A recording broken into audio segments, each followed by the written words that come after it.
Hello and welcome back to Ayahuasca Assisted Therapy podcast with this new episode. And I'm really excited to be here today with Patrick Prohaska and dive into a deep conversation about sexual healing and science and mysticism and plant medicine and the Mother Ayahuasca. So thank you so much for being here with us today.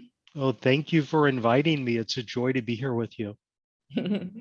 So I always start the podcast to get to know people a little bit better.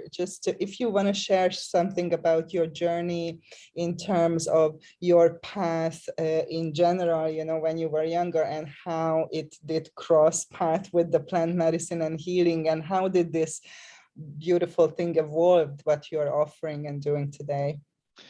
I came to plant medicine in a roundabout way. So for decades, I studied mysticism and spirituality and world religions, but mostly from an academic perspective. And in terms of plant medicine, I had always felt that if I were to get into plant medicine too early, I would use it recreationally instead of medicinally. I would use it for fun. I would become addicted. It would lead to other things. I'd have all sorts of problems. So I basically swore to myself that I would never engage in plant medicine until I was ready for it, until I would treat it medicinally rather than for fun. So I went into the corporate world. I was a restaurant manager for decades. And then one day I just said, I'm done with this. I'm embracing my spiritual side now. And that led to me becoming a life coach and an energy healer and wanting to dive into the plant medicine that I knew about for decades. I knew intellectually how it works and how different traditions, what their attitudes are to plant medicine and so forth. It was time for me to try it myself. And I was probably 54 at the time. So, and it came about in a really funny way. I encountered on LinkedIn a colleague who was basically doing the same thing I was doing. And we decided to get together for coffee and share notes. And I wasn't even thinking about plant medicine at the time. And then I just felt this sudden urge to blurt out, I want to try ayahuasca. And he said, oh, I'm a facilitator. So that type of synchronicity brought us together. And that was about 4 years ago. I've had numerous journeys since then. All of them have been, for me, very safe, very effective, very healing. And I would never go back. So I'm thrilled to be part of this tradition now. Wow, that's such an interesting perspective, because most people come to the medicine the opposite way around.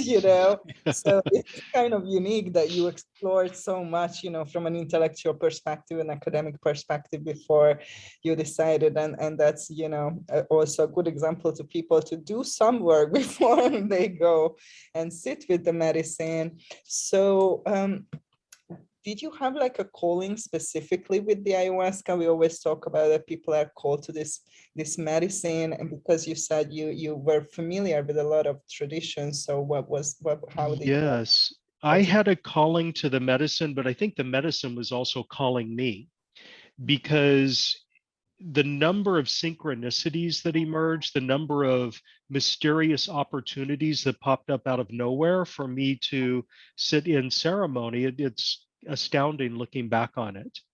There were many times where like an opportunity to sit for a weekend in ceremony would emerge, and I would think to myself, well, the timing's wrong. I've got stuff to do and I don't have the money to pay for it. And then poof, everything would rearrange itself and the money would just emerge in order for me to cover the ceremony. And that happened not once, it happened over and over and over again. It seemed like whenever there was a conflict, the conflict would magically disappear. And then there were other times where I wanted to sit in ceremony and then suddenly something would come up to block it. And I just knew that these were things like moving into place in order to support my healing and growth the most. The medicine would basically say, nope, not this weekend. It's not for you. Wait and we'll reconnect when the time is right. And the medicine also has been very stern, very strict. It wants me to dive into the work that needs to be done, but it doesn't want to hold my hand too much along the way. It doesn't want to do it for me. It's been putting me in situations where it shows me something that I need to work on. And then it basically says, okay, we're going to hold you here in this pattern of awareness of what needs to be worked on, but it's up to you to do the work.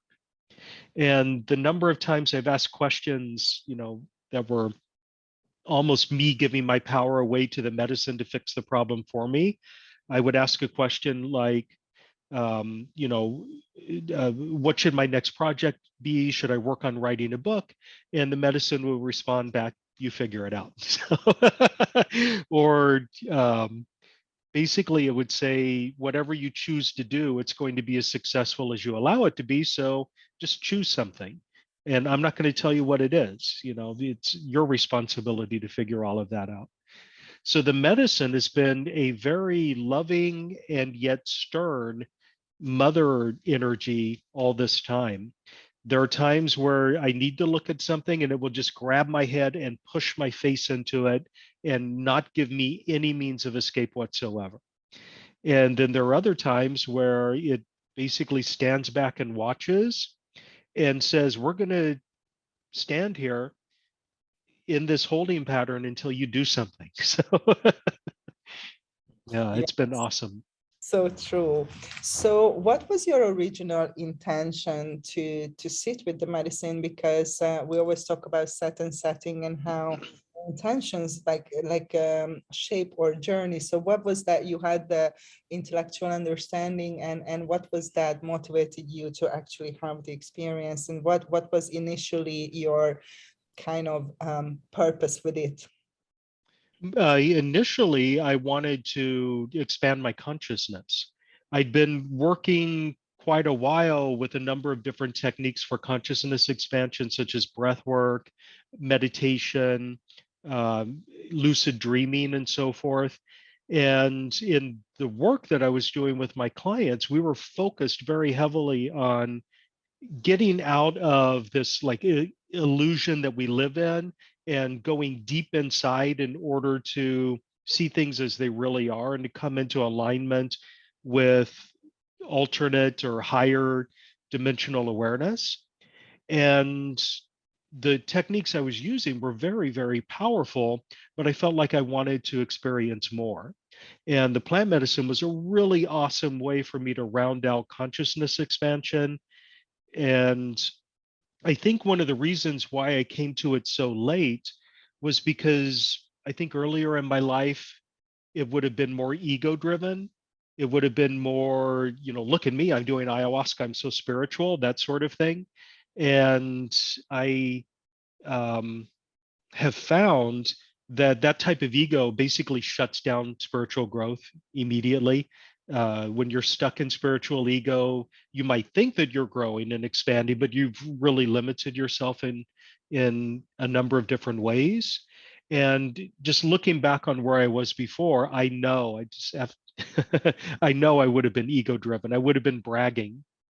So let's just recap. So you were talking about coming later to the medicine with all this knowledge and experience, and you being in different healing modalities. So you had tools and understanding of the processes already, an internal search and all of this. What would you say was different with the medicine compared to other holistic tools that you were already using? Like how it was for you? How did it add to your experience and exploration? The major difference with the plant medicine is the intelligence that's built into it. I had never engaged in any activity before that had an actual loving mother type of figure that I could interact with, that I could ask questions of. It would guide me, it would tell me things, it would pop up and support me, it would set up a curriculum for the work that needed to be done. it would actually even give me a preview of what would happen in the next ceremony. It almost gave me a syllabus to work from.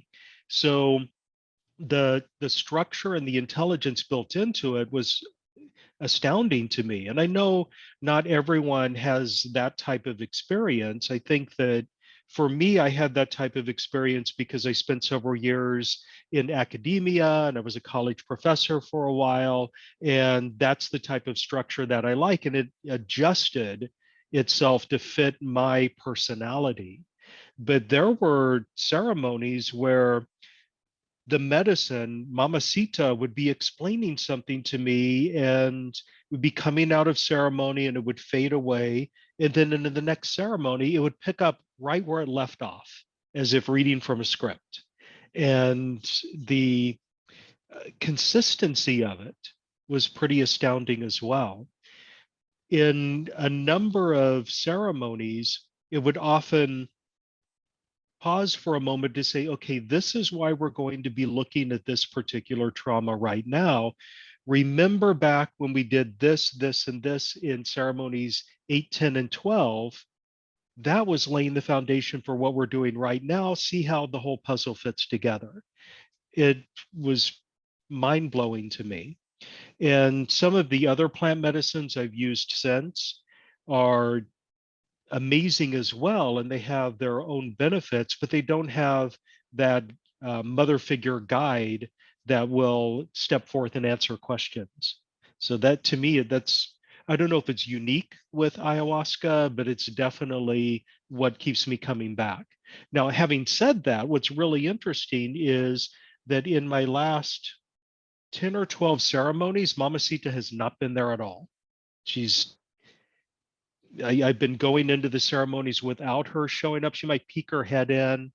I asked her once why she wasn't showing up for me so much anymore. And she basically said, well, it's your job to turn inward now. You're becoming too reliant on this external authority. And now you need to find the answers inside yourself. So she's basically stepping away in order for me to develop a deeper relationship with the medicine. And then a couple of times I would ask her outright a question and she would just, like I said before, she'd pop up, you figure it out, you're on your own. And then poof, she'd be gone. So, and that wasn't to be mean to me. That was because she was trying to move me into the next level of my growth cycle. So I understand that. I didn't feel abandoned at all, even though I felt a little bit sad. So Yeah, definitely. I do feel this very strong presence that you described with the ayahuasca, even compared to other master plants. I don't have such a clear feeling of an entity, so to say, or I don't know what word to put in. And I know that the Shipibos believe that she's a plant diva, which means that it's a higher form of conscious being, a higher consciousness in a form of a plant. So it's not a plant, but how we humans think about a plant. You can say it's a higher being in a form of a plant, and that just reminded me, you know, what you explained. Do you think that this particular medicine allows us to go a little bit deeper or farther than other tools, you know, that maybe other holistic tools, or as you mentioned, breath work, body work, you know, like yes. Mm-hmm.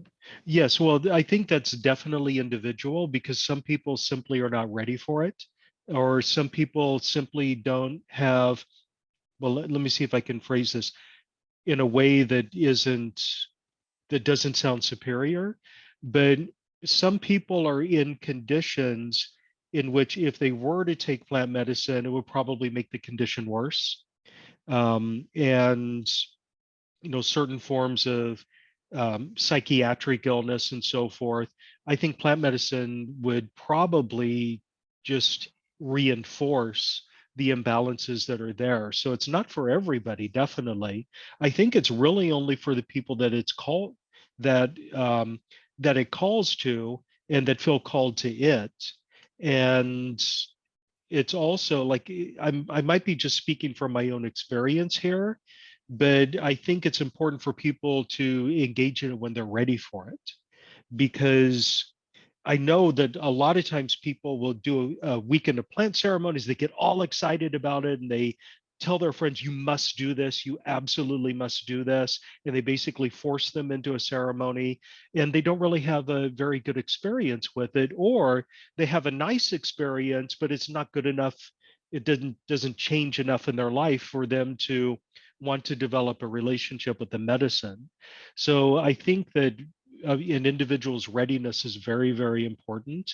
An individual's openness to it, they need to be clear of a lot of the deep belief systems based on messages we've received from other sections of society about it being illegal or evil or dangerous, because one of the truisms of the human experience is that we create our reality out of our belief systems. And if you go into plant medicine, having been told your entire life that it's dangerous or it's a pathway to hell, um, or you'll fry your brain or something like that, you may have a negative experience, not because the medicine is harmful, but because the belief system creates the reality. So I do think that for people who are ready for it and people who are called to it, it is completely and utterly transformative and life-changing and healing. And so, I often I often joke that I sure wish every member of Congress in the United States would do ayahuasca. The world would be so much different if politicians That would be and business people everywhere did ayahuasca. But that's like an idealistic viewpoint. I know that it would be beneficial for society for more people to do it, um, but not necessarily everyone. right.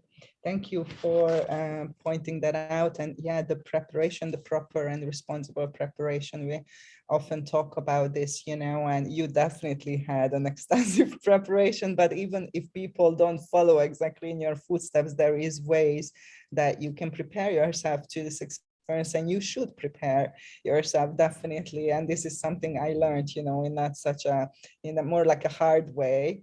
So can you tell a few examples from your life?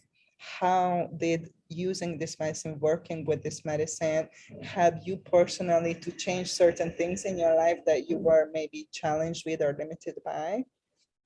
Well, the most of the work in the early sessions was focused on my relationship with my parents, especially my mother. And I had a lot of resistance to going back to the city where I was born, going back to the state that I used to live in. I used to live in Kansas. I have um, profound trauma from early childhood and through my high school years. And it used to be that if I ever went home, I would just be triggered. Everything would trigger me. Every memory, every location would trigger me into a panic attack or anger or something like that. And a lot of that trauma is gone. A lot of that trauma is erased forever. My relationship, my mother passed away about 10 years ago, my father about 15 or 20 years ago. And nothing triggers me anymore from childhood. And a few years ago, I went home for my 35th high school class reunion, and I had a magnificent time. Uh, all of the old friends, it just felt like the slate had been wiped clean. People that used to bully me in high school, I had a fantastic time with them. The locations, I went back to the house that I grew up in, absolutely no panic or anything at all emerged from that. So I feel liberated in that arena of my life. And that's true for lots of different arenas in my life. It all depends on where your trauma points are and what your major challenges in life are and what your major life lessons are. So for me, most of that has to do with intimacy, romance, and then a little bit with financial issues. And that's what we've focused on mainly. I feel like a completely different person as a result of the work that I've done. So Wow, that is so amazing. Well, first of all, congratulations, because I know that this is not a small overtaking, to do this type of change and transformation in our life. And I think anybody who comes with this medicine will end up, in childhood trauma at some point, during their process, because a lot of trauma comes from there, when we were not so able to cope with life, and we were not so equipped. And I remember that saying that if you think you're enlightened, just go home and visit your family and that. And this is something, as a true marker of your healing and integration, that when you create peace, especially in your primary relationships with your family and stuff. And I don't know how many people can say that, that they created peace and they let go of that past pain, because there's definitely a lot of work to be done there. But I think that's a good measurement for people to see, how far they proceeded in their work, or maybe they are stuck somewhere because things are not changing, even though they are going to ceremonies all the time, but there is not real life long lasting change. That brings me to, integration, and that the process doesn't stop, as you walk out from the ceremony. And in your case, you had many tools, to do your own integration. Did you have any help or support with your integration? And what do you think about it, about the importance of what happens, after the ceremony? Oh, it's utterly important. That's, in my mind, the integration is possibly more important than the ceremony itself. I mean, the ceremony is magnificent, and it's purgative, and you feel like lighter and happier afterwards for the most part. I know some people have grueling ceremonies, and they feel bad for a couple of days because they're stuck in the imagery that came up during the ceremony. But for me, the integration is where the rubber hits the road. And I was very, very fortunate to connect with groups that have significant integration support afterward. My favorite group that I sit with, not only do we have integration Zoom sessions once a month, every time you do a ceremony, you get an hour of integration support with one of the coaches. It's just built into the program. And you're free to talk about whatever you want to talk about in those integration sessions. There's no judgment. They're very loving. They're very supportive. Every one of them is very well trained. And of course, after the ceremony itself, we have the talking circle where the integration process begins. I think that sometimes people shut down the integration because they're like in a mad rush to get to the next ceremony. And they do ceremony after ceremony after ceremony with no integration whatsoever. And quite often those are the people that you were referring to who are basically stuck. They don't grow. Um, when you're in the integration process as well, that's a time to be deeply reflective and really take stock of yourself. And that's really hard for a lot of people to do. It's really easy for us to look at other people and say, that's her problem. That's what she needs to do to change her life. Why doesn't she do that? But it's often hard for us to do that to ourselves. So having somebody else guide us through the integration process, I think, is essential. I think integration coaching is I'm so glad it's available. Yeah. Yes, and it's more and more known, because I think 10 years ago when I started, I didn't hear about it. I didn't know about integration. I'm like, bring me the medicine, the more the better. Like many people go from the West. So yeah, it's so important what you say. We emphasize it like almost every episode. We talk about it, and sharing our experiences for hopefully make it easier for people to come and who are preparing now and stepping into these experiences. And one reason why it's important to have support is because sometimes we are not equipped to deal with what is surfacing and to navigate it. And sometimes deep trauma can surface, and we can easily become overwhelmed, and especially emotionally speaking. And we talked about that a little bit in our last conversation on Clubhouse, how especially at the beginning, there is this emotional purging. There is this like emotional roller coaster, I call it, when, a lot of suppressed things, emotions that we carried begin to come to the surface to be released. And we are so conditioned, to push away and to reject certain emotions and to not to express them. So how was your experience, especially with the emotional part, and what can you share with people that could help them, to embrace that part of the emotional healing and integration and realigning that's happening, when they are in this process? Yes, I try to remind people that, unless you're stuck in it, really no emotion is bad. So many of us are trained to believe that we should never have fear, or we should never have shame, that like fear and crying is unmanly. And real men never show their fear, they never cry, or they never let anyone know that they're upset unless it's anger. Anger's okay. We're so out of alignment with human emotions in our modern society. And the fact of the matter, like we talked about in our Clubhouse conversation, there really are no bad emotions. I mean, some of them are lower in energy than others, but they all have messages for us. They're all essential parts of our emotional guidance system.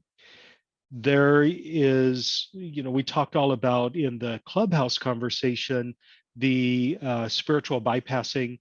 And part of spiritual bypassing is the repression of emotions, because you're not supposed to feel this or that or the other thing. That is somehow anti-spiritual to feel certain ways. But if you really understand that those emotions are there to tell you something and to guide you into taking action to change something in your life, then you recognize the power of emotion. The medicine puts you in your emotions. It stirs up the emotions. It stirs up the pot. Sometimes it can be explosive because we have so much repression in our society. Men are supposed to repress their sadness, and women are not supposed to be assertive, and therefore they repress a lot of, they bite their tongue a lot because they're not allowed to speak their truth in certain circles. And none of that energy gets dissipated. It just gets pressurized inside you until it explodes outward. So I think that one of the gifts that plant medicine has had for me is that it's put me in touch with my emotions again. And now I'm able to express my emotions without getting stuck in them so much. Got a long ways to go with that. But does that answer the question, or did I go off on a tangent somewhere? No, absolutely. Yeah, thank you so much. It's so true that the embracing our emotional nature and allowing ourselves to feel these emotions and to express our emotions in a healthy and appropriate way, obviously, which we are not taught. As you mentioned, we are taught that certain emotions you shouldn't express, and some others are okay to express, and there's also can be gender specific, so on and so forth. And this creates, serious problems long term. So this is something so vital for our healing and for our realignment. But also people can easily get stuck or just give up on their path and their healing path when, these intense emotions start to surface for them, as you said, like guilt or shame or anger, that they are not familiar with and they are not embracing, and they have a lot of resistance and conditioning against embracing those emotional states. So that could Yeah. be very challenging and overwhelming for people, for sure. And I think that's one of the points when it's good to have support. It's good somebody to coach you how to Yeah. navigate those emotional states, and maybe teach you some simple tools like breath work or movement or body work or somatic experiencing on other things that can help you, in those intensity, in that overwhelm. Do you have any particular tools that you use for emotional release? I do, yes. But before I talk about that, I just want to agree with you that that's one of the reasons why it's so important to connect with a qualified integration coach afterward, someone who will give you the space and the lack of judgment to allow you to release your emotions, but also somebody who's going to recognize when you're indulging in emotions. Because a lot of us indulge, a lot of us just love to vent, and we love to get like stuck in the energy of our anger or sadness, and it becomes self-indulgent after a while. It's important for that integration coach to be able to recognize when to rein it in again, because somebody is cascading into just basking in the emotion without releasing anything. A lot of times with the clients that I've worked with, I've noticed a pattern where they will begin to vent, but then the venting feels so good that they begin to vent without actually letting go of anything. And when you can recognize when somebody is in that self-indulgent pattern of venting without letting go so that they can continue venting more and more because it feels good, that's when you have to step in and bring them back to the reality of the whole reason for venting in the first place. um, we all know those people who will get angry about something or outraged about something, and they'll start venting, and you'll be a sounding board for them, and they'll like go on and on about how horrible their day was, and then they'll say, thank you so much, I feel better, thank you for allowing me to vent. But then the next person walks along, and it's almost as if they've hit the reset button and they start over from scratch, venting to the next person. If you vented properly, it should be gone, and you shouldn't have to start up again with the next person you see going into the outrage of the day. So I think it's really important for the coach to be um, qualified, to be experienced enough to recognize that, and to take action when somebody is deeply venting. So practices, the practices that I like to do, um, I meditate a lot, and I meditate in my own personal particular way. My favorite way to meditate is walking meditation out in nature. So I go hiking.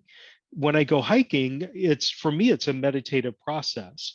And that is the perfect place for me to turn inward and do some internal work as I'm processing whatever the energy is. So that's my personal favorite thing. Yeah, like you said, I also do breath work. I also do sitting meditation at home. Sometimes I do a little hape ceremony for myself, and that puts me into a field where I can rearrange energies inside myself. So there are a number of different things I do, but I am a huge fan of the hiking. Yes, nature is Mhm. such a healing, presence just in general. And always, we say to people, go to nature in your integration and just connect and sit, sit at the tree and see the turn within, that's really beautiful. Thank you for sharing that. So I'm excited to dive into a little bit more juicy parts and Mhm. ask you about, how did you combine this whole thing, or why was your special interest in sexuality and sexual healing? Because I don't even know anybody in the field, especially with the ayahuasca, who would specialize in something like that. And I want to dive into this, how much we need sexual healing. Mhm. So what was your Yes. story with that? Well, sexual healing has always been a dimension of everything that I've done way back from my early years in college, because I've always been profoundly struck by the damage done by the gender conditioning in our society, and the way that we've often grown up in an environment in which in which we've been told explicitly that you are like inherently sinful or you're inherently disgusting simply because you have a physical body.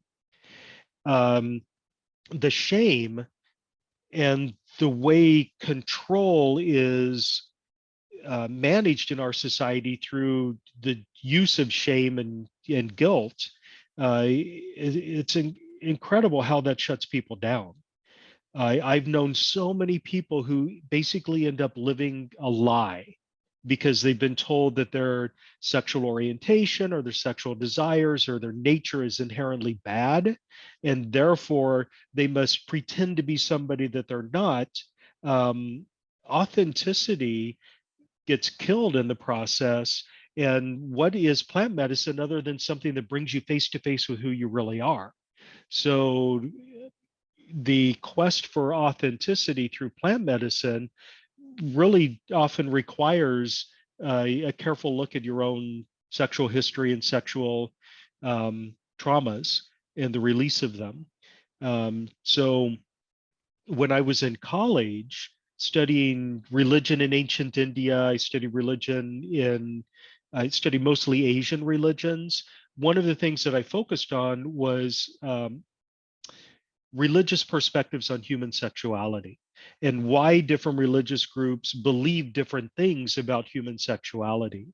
And the thing that struck me over and over again was the limiting nature of the attitudes towards sex and the damage that those limitations cause in people's lives as they try to conform to somebody else's ideal for who they should be. Uh, and I have my own personal experiences that I don't need to go into, but I do think that there is a lot of healing that needs to be done in our society and pretty much every society around the world with regard to sexuality. And plant medicine is, it's an awesome tool for that. Yeah. Absolutely. Yeah, thank you for sharing this. And of course, you don't have to disclose your personal history, but I assume that you have personal experience with that because most of the healers are people who were victims of abuse, like. Yes, there's that old adage in the coaching industry, your mess is your message. Totally. Whatever you've struggled with most in your life, that's the thing that you're probably most qualified to help others with. Absolutely, Yeah. absolutely. And I certainly, I also have experience with that. And for me, plant medicine helped to access actually memories of this type of trauma that was completely suppressed into amnesia, in my Yes. mind. And I wasn't able to recall for a long time. And in my practice, I met several people who had very similar experience. And I think this is maybe this is just my small perspective of who people that I attract to, but it makes sense to me when for example childhood sexual abuse happens. The psyche, obviously it's a natural protection mechanism to suppress the memory and to fragment, and then psychologically what happens is you create a fortress around it, the psychological fortress that under no circumstances, never, ever, ever, ever, you're gonna go there again, side of yourself. So even with many therapeutic tools, even with holistic tools, sometimes people cannot access and break through. And because awareness is key in healing, you cannot heal or let go that you are not aware of. That can be, I think, a big blockage in a lot of people is sexual healing journey, and I feel that plant medicine, especially ayahuasca, is a great ally to help us with that. And I observe that a lot of people drawn to this particular plant who have this kind of story, and maybe they don't even aware why they are coming, but unconsciously, right? They are aware. And what is your perspective about this, and trauma and suppressing it, and then using plants, to actually access it and increase awareness so healing can happen? Yes. So we all have, to some degree, fragmented personas. And our personalities fragment, as you say, because of traumatic experiences. Something happens that we're simply not prepared to process in the present moment. We shove it down.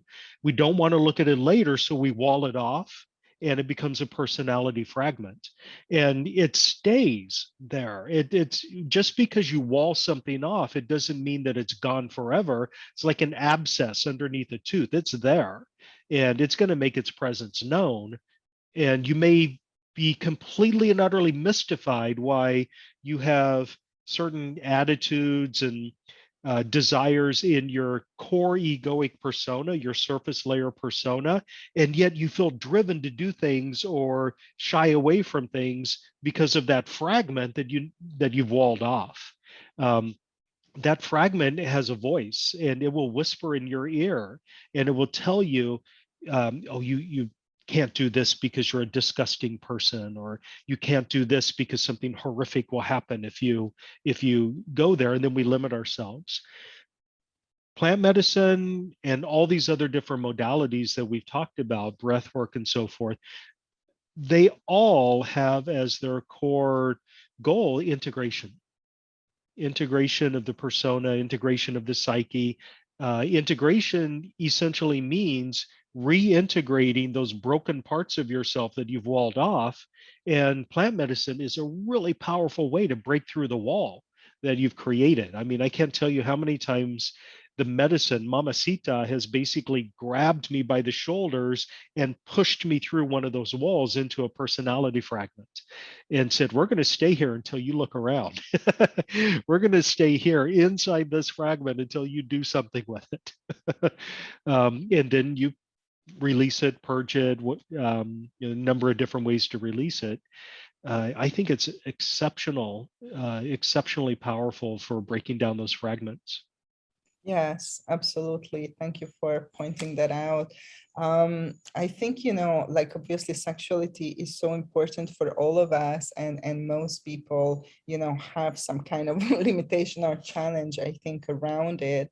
And many people today, recognize that they need some kind of healing, or they need to change certain things. Like, what is your experience like in your practice in general when people looking for sexual healing? Can you point out like major themes that they come with that keeps recurring, in terms of sexual healing? Yes. Well, first, I need to say that really nobody's going to come forth and ask for sexual healing unless they know they're ready for it. So already there's like a self-selected group there. But most of the people that come forth with sexual traumas, the reason they come forth is not because they say, oh, I have this trauma in the past and I want to deal with it. It's because they're miserable in their present life. Their sexual life is disordered, it's unsatisfying, they're constantly having breakups, they're constantly feeling disgusted with themselves. Some of them have shut down their sexuality completely, and they know they're not living their best life. They're miserable in their sex life, their intimate life. They have, romantic um, their romantic partners are abusive, and they want to break free from that. And they seem to realize that really the only way for me to break free from the abusive cycles that I find myself in is to deal with the trauma from my early childhood, which is the origin of my currently allowing myself to be abused. So it's the misery people feel in their day-to-day lives that brings them to the healing process for the most part. Yeah, absolutely. And it's the inability to create healthy and loving relationships. And I think that's kind of the most important thing in our lives, right? Yeah, Like, we're social beings with physical exactly. bodies, And we all desire to give and receive love, very, very deeply.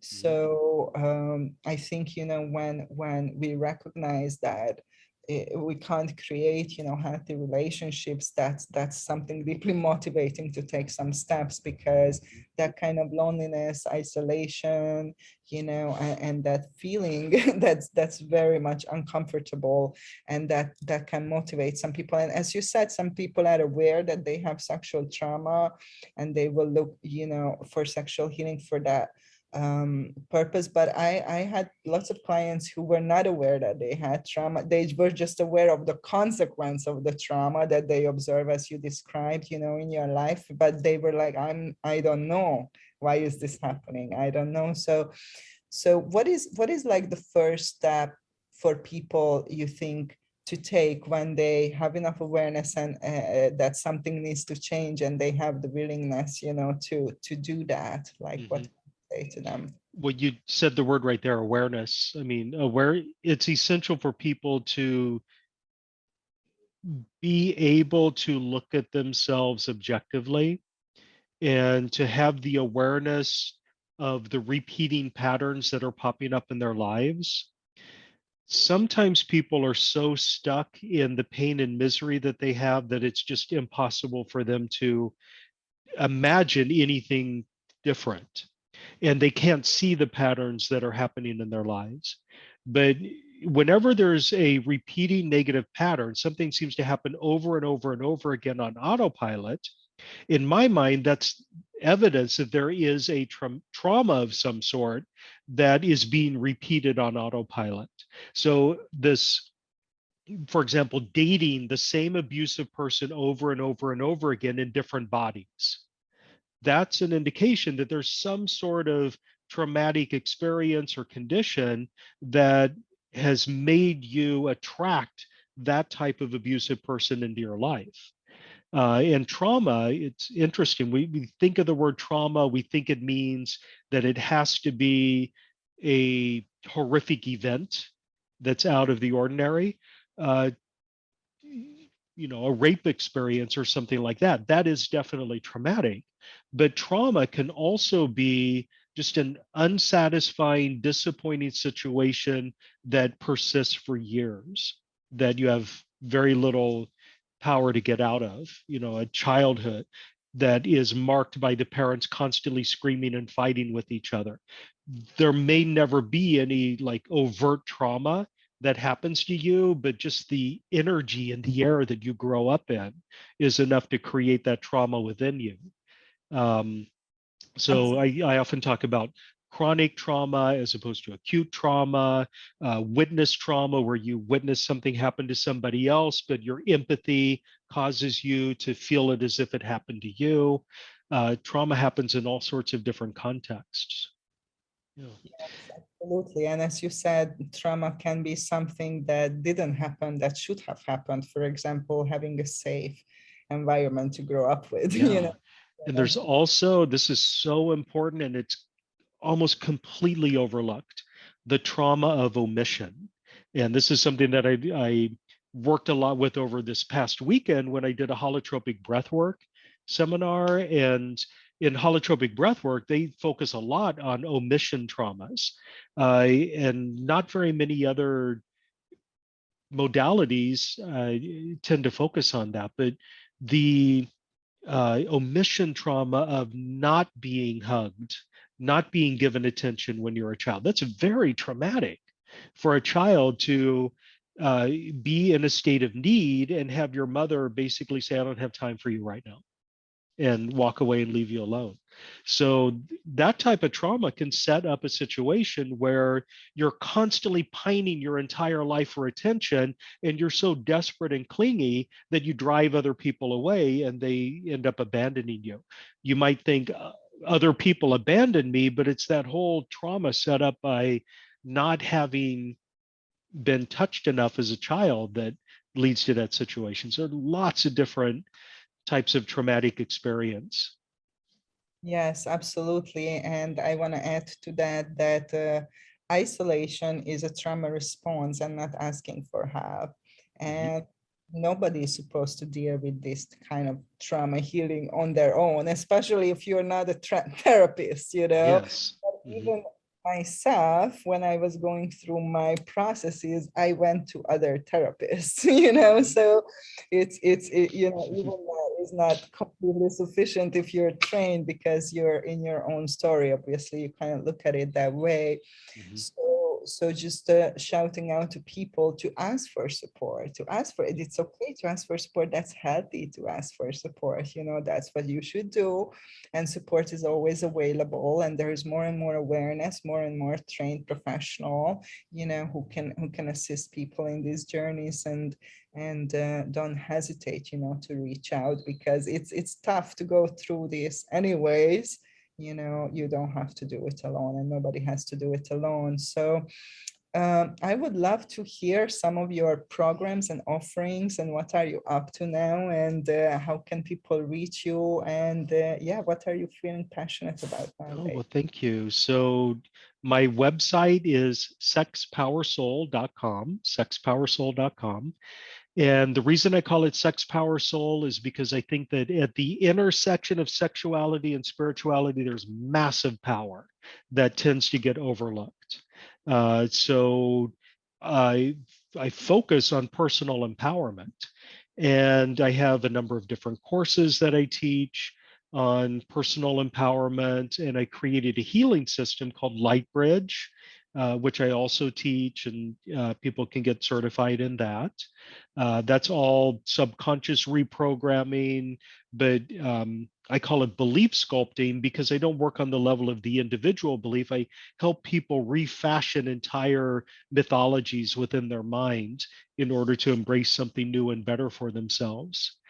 So I do a lot of one-on-one work with people, either healing work or integration coaching, and I love it. So, Why do you um, love it? Why is it so rewarding? Let's share that with the people who are listening. Why do we do this? why do we do this? Why do we coach? Yeah, because, well, partially because it's necessary, because I don't think that my healing is the only healing that's important. I think it's important for the entire world to heal. I think that the world has a lot of misery in it. And I, like all people, I've been called to a life of service. Um, and part of my service is helping other people grow and expand and feel happy. Personally, I think that my reason for existence is joy. And my mission in life is to spread joy. And my job is to help spread joy. So, um, Happy and yeah, joyful. yeah. And I totally agree. I think, many people who go through this kind of transformation like you went through, or myself, you reach a point when you feel somewhat liberated, from the suffering that you were in for a long while. And that naturally, I think it arises the need to share that with others, to show others and tell others that there is a way, and you can be free, and you can feel good.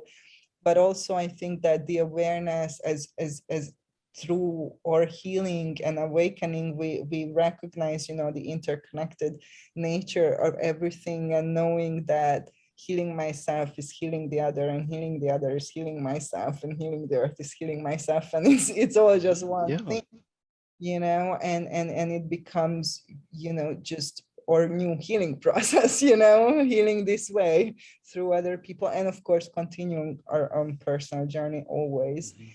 and being always students and teachers, at the same Mhm. time and given moments. So I so much resonate with that, and I would love to have you, for at least another time, because I have so many more questions that we cannot get to. Mhm. And I think this is such an important conversation to have, especially in the plant medicine space, when also, there is the shadow side of plant medicine, and we had podcast about that, and the misuse of power and sexual abuse, in healing spaces. So it's so important, that people can connect with people like yourself, who are providing safe container, and who is equipped and knowledgeable, and have their own experience, and are in integrity and authenticity. And that's one of the reasons why I have different people on the podcast, so people can tap in and feel into different people, and see what resonates with them. So I hope that you will come back for another episode. Oh, I'll definitely come back. This has been a joy. And yeah, well, any message that you would like to put out into the world right now? Yes. Well, let me think. I just want every single person listening right now to realize that you're loved and you're essential, and that your healing can heal the world. So I know that sounds like one of those aphorisms, or something you read on a fortune cookie, and for some people that might sound meaningless, but it's really not. I think it's really essential for all of us to do the work that we need to do to heal ourselves, because when you come into alignment with your internal light, you basically invite others and give other people the permission to do the same. So trust your healing. Absolutely. So beautiful. Healing is a spiritual activism. And that's what I always say. And yeah, big shout out to all the listeners and to all the people that we love you. We are sending lots of love from our hearts to your hearts. And thank you for spending this time with us, and stay tuned for our next episode.